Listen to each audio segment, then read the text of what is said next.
Everyone, it's Sara from Edcafe AI, and today I'm going to walk you through the flashcard report that you can get after students use the flashcards.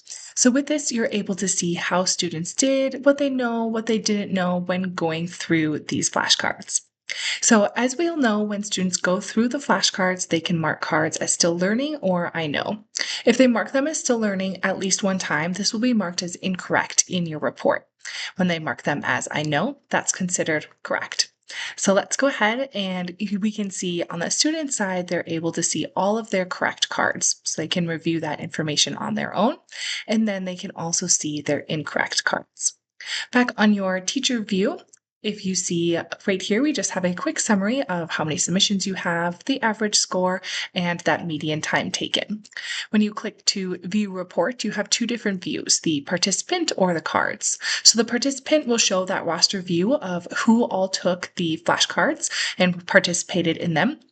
Then you can go ahead, click on one of these students, and here you'll be able to see that overview for that specific student. You'll see what they marked as incorrect. Remember, that was marked as still learning at least one time, and then those that they got correct that they knew right away. With this view, you can also go ahead and take a look at the card view. So from here, you're able to see just a quick visible overview of card by card how students did.